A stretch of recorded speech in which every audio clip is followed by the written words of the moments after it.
Welcome, Bodgers, to another BMW X3 video. Yes, I've still got this this car, so it still needs some work. As you remember from the other video, it's a 3-litre diesel, and this one has just had its diff changed. We've done that, didn't film it because it was an absolute nightmare, and I'm pretty sure the diff ratio is wrong. The specialist who sold me the part is adamant it's correct, so who knows. But now it seems to be having some serious lagging in the top end of its power.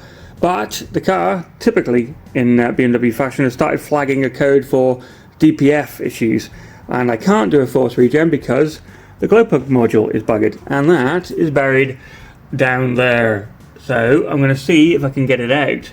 I'm going to try off camera first to see if I can do it whilst it's in the car. Apparently it's doable. Does that look doable?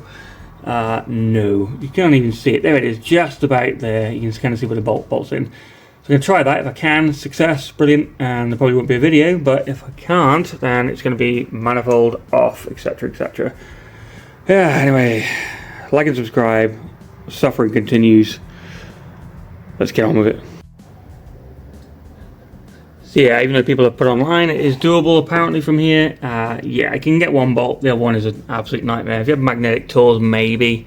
But yeah, I don't know. I'm just going to do the old manifold way, I think. So, by the looks of things, these studs aren't too hard to get to. They get a little tricky under there. So I'll probably remove the brace, which I think are 13 mils.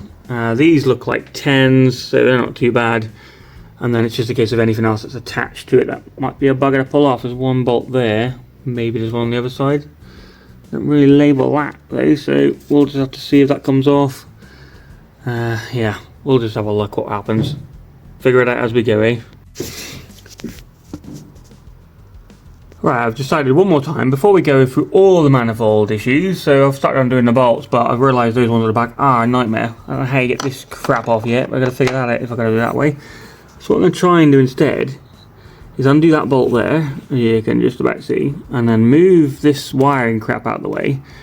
And then maybe, just maybe, I'll have enough room to get in there, so I'll let you know how it goes. There's the glow plug module. You can kind of just see it when my torch is shining on. That little bolt there is one of them, and the other bolt is on the other side of this hose. Can't quite see it's down there.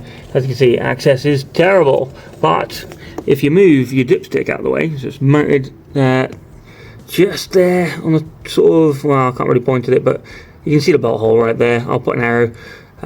You undo that, and you can then undo a little rubber thing that goes on that little rubber thing there that plugs into that tube. You can see it's sort of still plugged into it there in that little metal bit. Pull that out of the way and you've got a little bit more access. Again, I don't know if there's going to be enough access. We're going to find out. I'm almost certainly going to drop the bolt down the bottom of the engine bay somewhere, never to be seen again, but we'll see how we go. So the next thing to do is to undo, oh my god, it's so bad to film, undo that bolt there and undo the other one, and then hopefully I can spin or turn the module enough to get the plugs out. If it's that easy, well, it won't be easy, but you know, if it's that as basically that easy, there's the other bolt, then this won't be a hard job. So we'll see how we go. I'm not going to be able to film half of this though. Alright, welcome back to the worst filming you've ever seen, and I do not blame you for turning this video off. If you're trying to do this job, yeah, it's a nightmare. So I managed to undo the bolts, amazingly, managed to twist it round and unplug one of the connectors. You can kind of see the connector. Get this torch in there. Can we see the connector? There it is. So I managed to unplug the big one. The problem is the small one. There's not a lot of room to turn it round. You've got friggin' literally contort your hands in the weirdest positions you've ever seen. But basically, here's my replacement one. This smaller one's got some kind of press pins on the side. Now I need to try and reach in there with no room and twist it or squeeze those little tabs, which I'm imagining on the sides, and then lever it out with no space. So yeah, it's not an easy job. Manifold off might have been the easiest option. It might still be the only option. So let's see if I can manhandle this bugger out. My hands are cut to stribbons and super sore and oily. So wish me luck. Okay, holy shit, that was like 9 out of 10 difficulty to get that out of that fucking bay there. Jesus Christ. So yeah, if you're going to do it, there's not much advice. I jammed a screwdriver in the tiny amount I could see and prized it. I think I broke my connector a little bit, and then jammed it in the rust of like a little connector. It's like where this little clip goes on. Sort of here, you sort of push in the side, and yeah, it doesn't really work. And a lot of twisting and wiggling. I'd advise having a thin flathead screwdriver, really long ones, and the one with a thick end. so you can pry behind it and push, and yeah, a lot of dicking around, and then you sort of pull it out upside down. Getting one back in, I have no idea yet. Literally got no idea, and I dropped my bolts. So I'm going to see if I can manhandle this one. Same sort of method like that, back in, and then it'll turn sort of like that, I guess. I think. I don't know. I'm going to have to look at it again. Pretty sure there's small plugs on the bottom though, so yeah, it's kind of going to end up like this, I suppose. So, gosh, look at the damage. I mean, you probably can't see it on the camera, but hand is ruined. Anyway, that's out, so I should have took the battery off. Probably going to get electrocuted. Very bad in my predicament to do that too, but let's see if I can get one back in. Fuck. Who says a professional bodger ain't the best? Holy shit, that was hard. I managed to get it in there though. I don't know how. I mean, my hand is like the most swollen hand in the world. I've only got one bolt on. Can't find the other one, and I don't care. I think one is enough. It's on tight. Hopefully I've not ruined the connectors by wedging them out, but it is in, and you can see it a bit clearer for some reason than ever before. So yeah, you can tell it doesn't look that bad from here, but when you actually compare, like here's my hand. Yeah. My advice, again, any tips I can do if you can try it this way would be flex this out of the way at all times.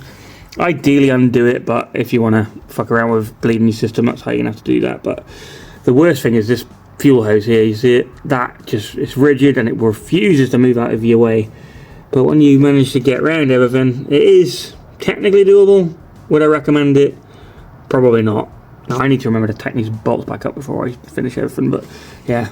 So I'm going to put this back in, the rubber, bolt it back in the side there, and then delete the codes and see if it registers it.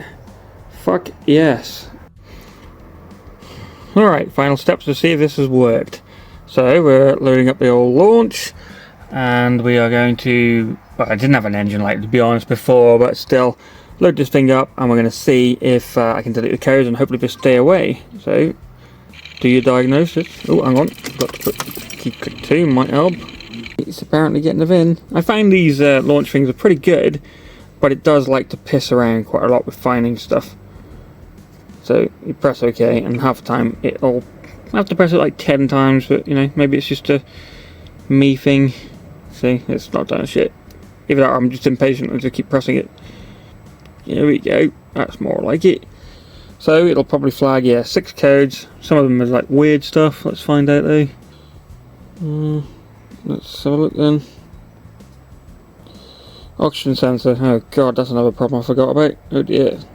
And particle filter glow plug unit, so hopefully if we go onto there, should be able to delete them. It's a bit weird how this thing works. Let's clear the codes.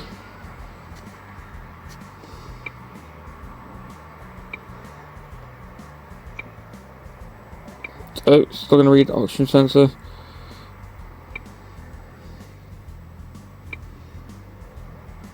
Just the O2 sensor.